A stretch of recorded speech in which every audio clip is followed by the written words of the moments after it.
Hello!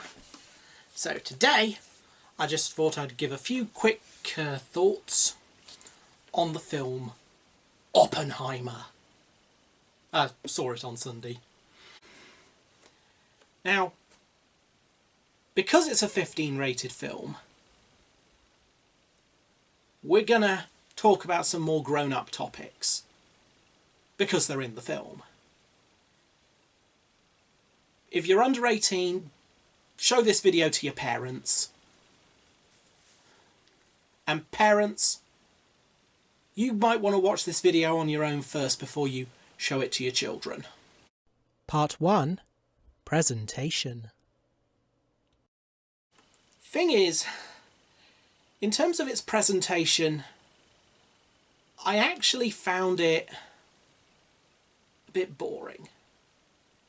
Now, granted, I've read a lot of the history on this back when I was at university, because we studied things like the arms race during our Cold War module, and in the American history module some of this crossed over as well.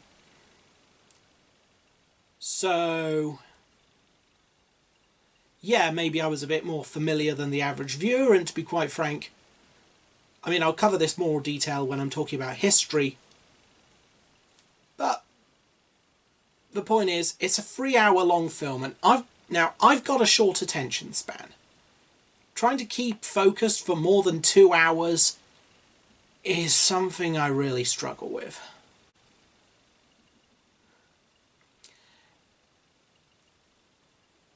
But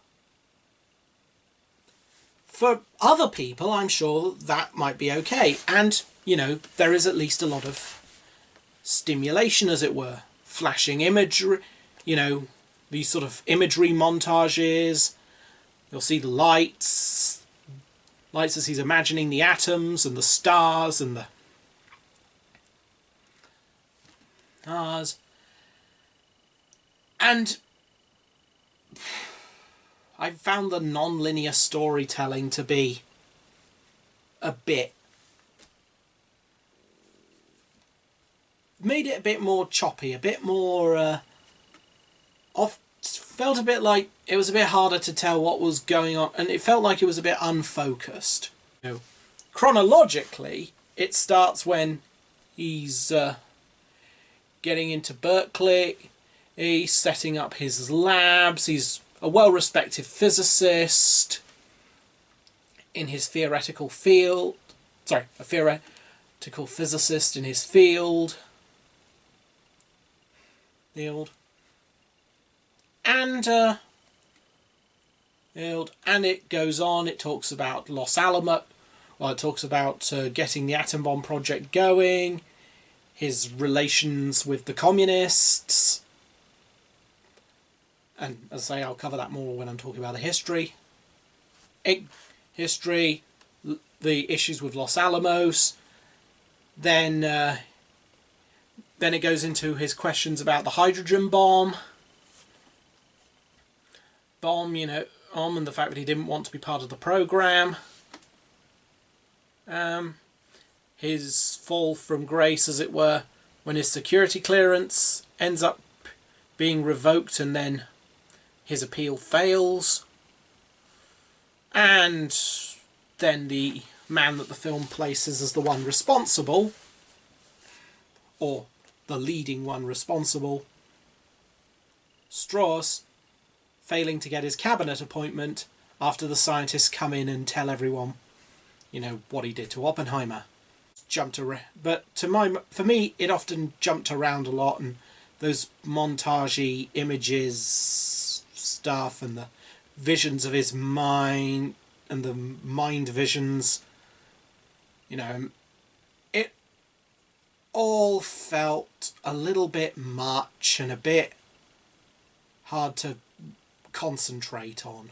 3-hour film and a lot of jumping around. This is very much non-linear storytelling, telling perhaps even more than one of Christopher Nolan's previous films, Dunkirk, which also did this non-linear narrative structure. But let's focus on Oppenheimer. Part 2. History. In terms of its history, I mean, it's based on the history book, on the biography of Robert Oppenheimer called American Prometheus. Now, and from what I've been able to find, the inaccuracies are fairly minor, if any. There's, a few little details, such as one of the conversations he had that the film depicts him having with Albert Einstein, he actually had with someone else. But overall, the technician's depicted as having their hand near the button at the Trinity test, not on the button, when they're actually resting their hand on the button so they could quickly press it for the quicker reaction time in real history, but in this they didn't. And that's all. And there are a few other and maybe like a few minor details here and there, but a lot of it's very accurate from what I can tell. I mean, now, I would like to step in on one point. As far as I'm concerned, a historical interpretation is not the same as an inaccuracy.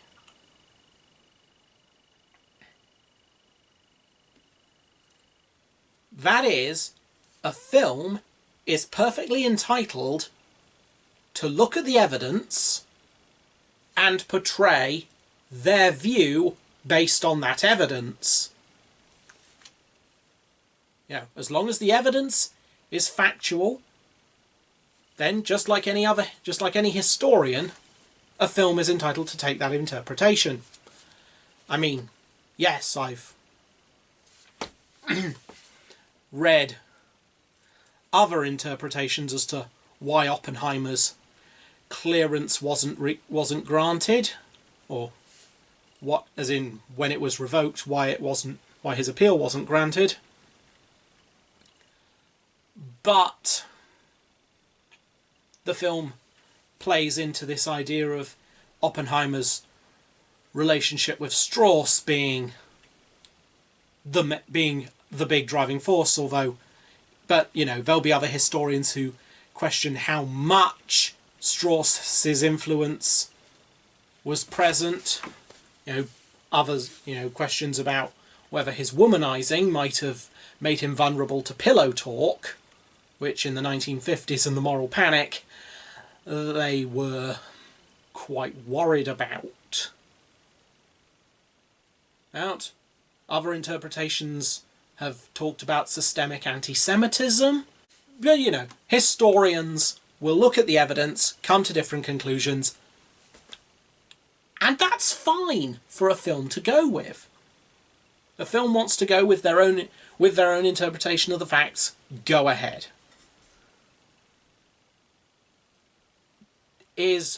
Oppenheimer has some interpretations. They went with, and again, with his reason why he started to distance himself from the communists. There are historians who disagree on this. Some have cited his disillusionment with the sort of main Marxist-Leninist movements of the day caused by the way the Soviets handled the Spanish Civil War. I've seen others say that go with the film's idea that he didn't like the neutrality policy against Nazi Germany that communist parties following Moscow were advocating. Other interpretations place him as sort of like, in opposition to what some might see as the red conservatism of the Soviet Union.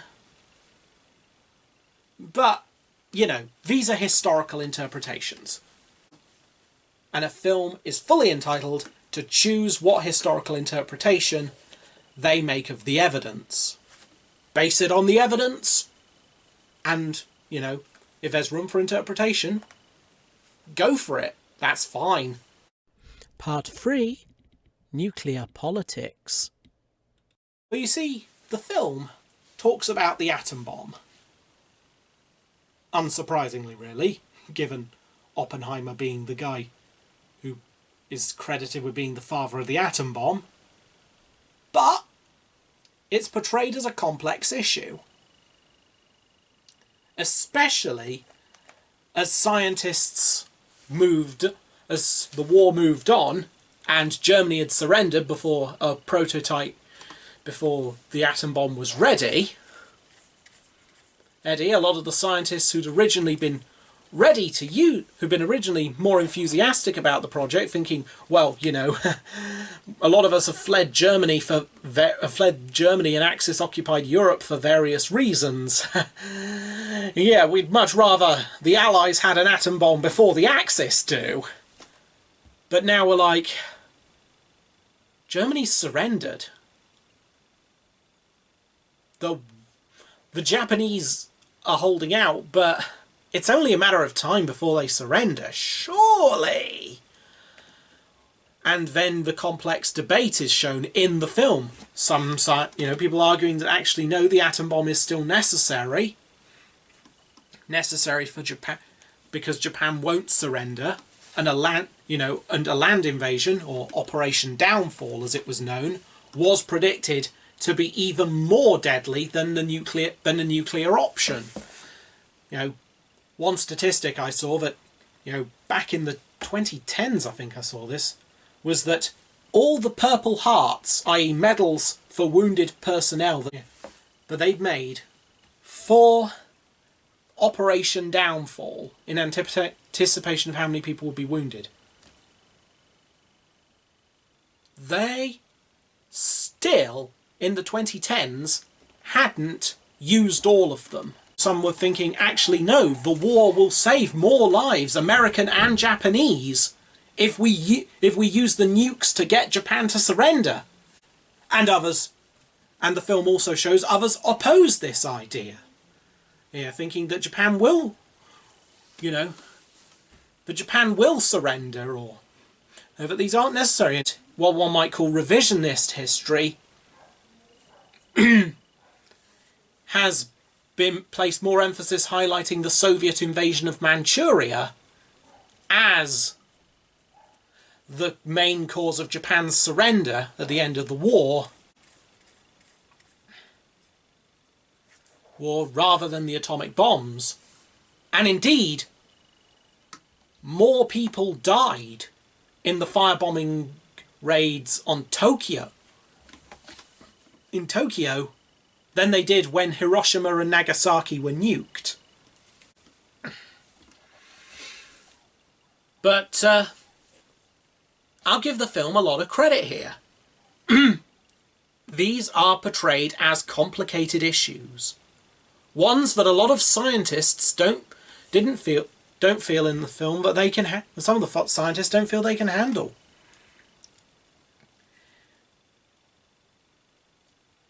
You know, almost as if the film asked the question about what we should do. You know, science can show us a lot what we can do, but not necessarily what we should do, which even links into a theme, a sort of philosophical metaphor, linking the theoretical risk of igniting the atmosphere from a nuclear detonation to the political move, as both on a physical level, as a physics level, which of course the Trinity test didn't do, but on a geopolitical level, the idea that the nuclear arms race was doing that same thing and might in theory destroy all life on Earth. Now, yes, I know that there are also people who argue that the nuclear arms race has actually led to world peace, since none of the major powers have the risk of mutually assured destruction if they attack one another.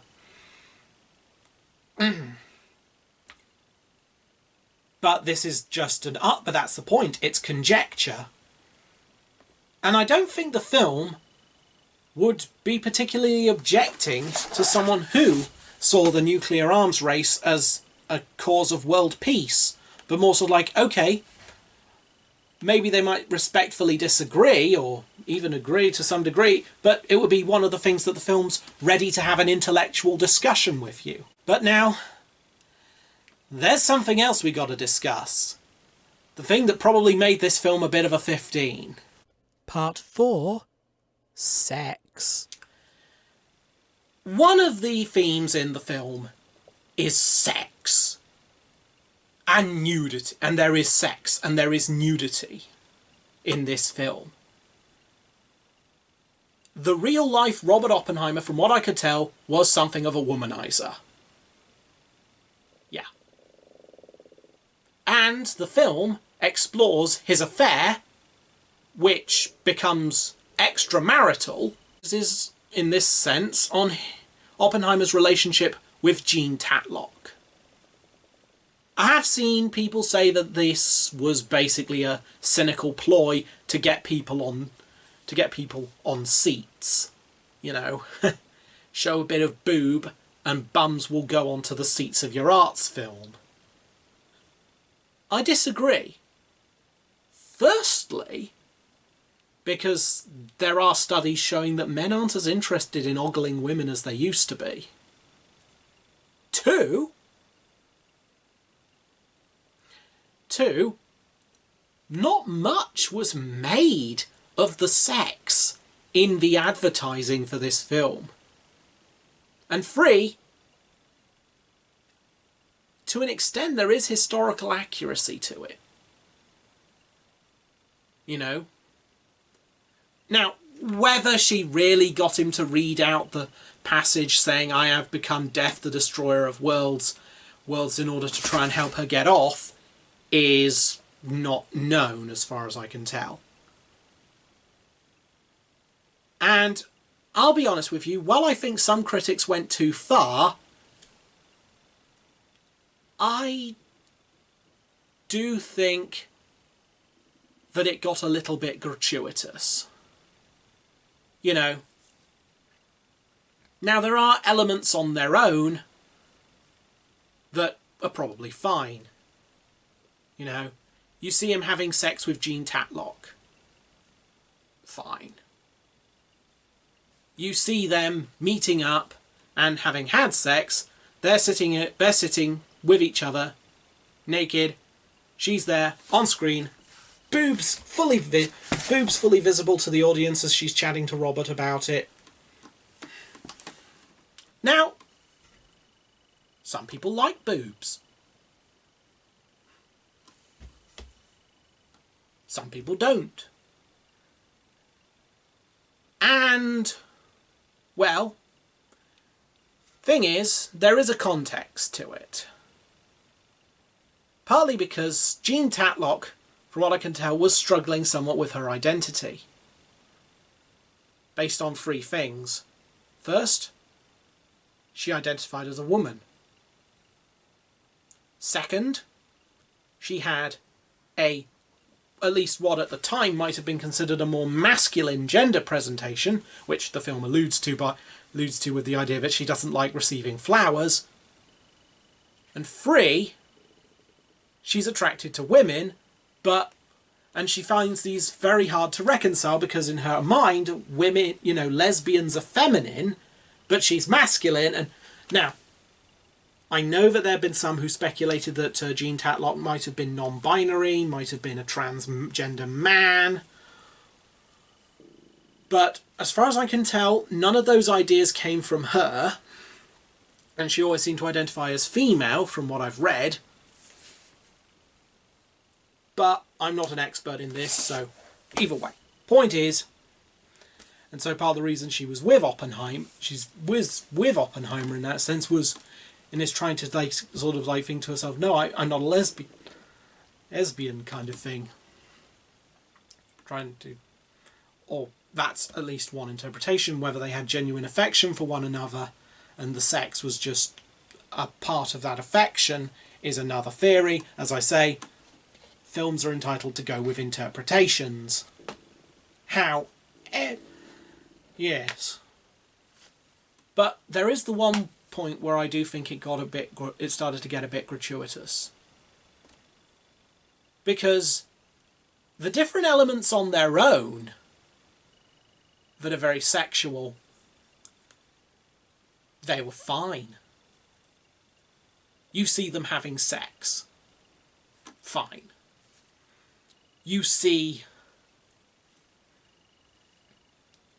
Robert Oppenheimer and Jean Tatlock chatting. Well, I say chatting is a lot more serious. Whilst completely naked. Fine.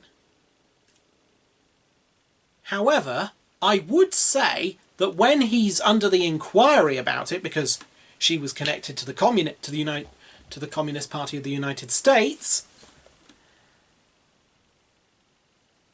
right, to then have Kitty Oppenheimer, Robert's wife, sitting in the room, fine, but whilst the committee hearing are talking to Robert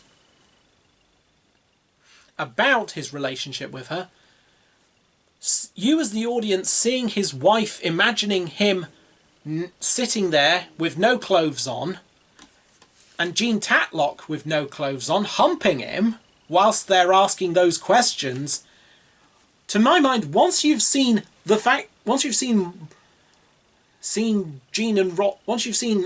and Tatlock have sex and them be nude together whilst he's married to Kitty, do you really need to see her imagining the two of them humping?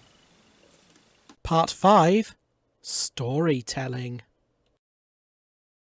Because one might be wondering, why do I think Oppenheimer is doing so well at the box office? And I want to say this.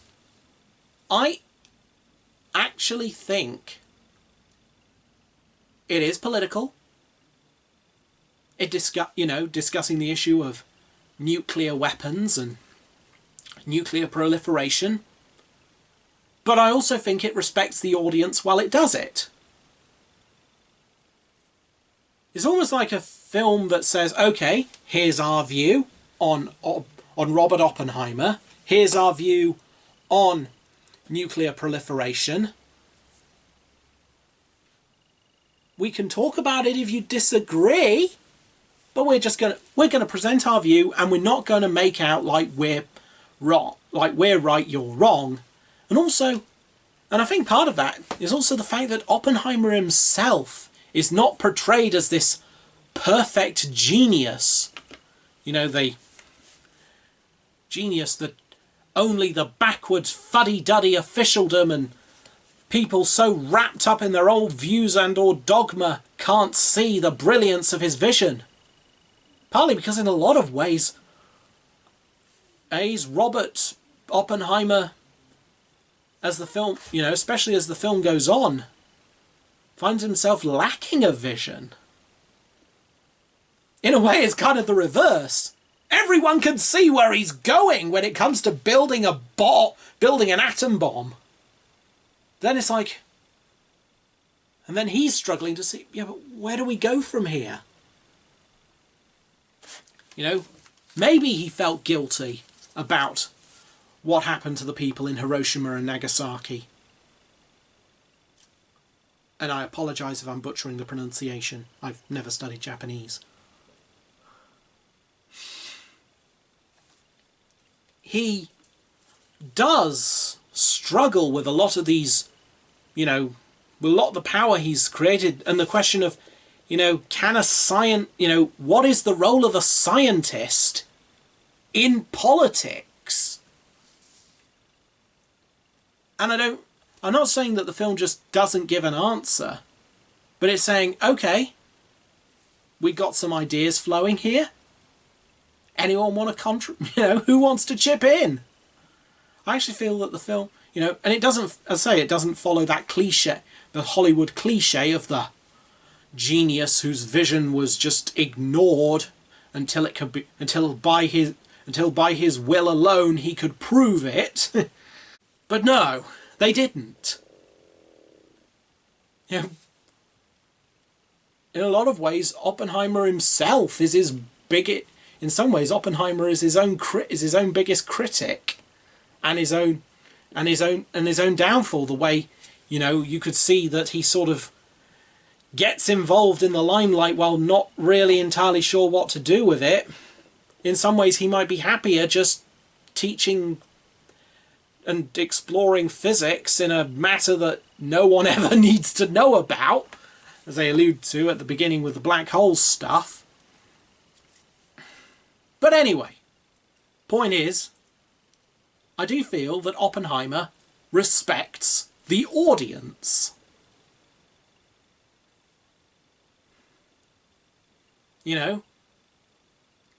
It does. It's willing to be complicated. I mean, part of the thing with Jean Tatlock,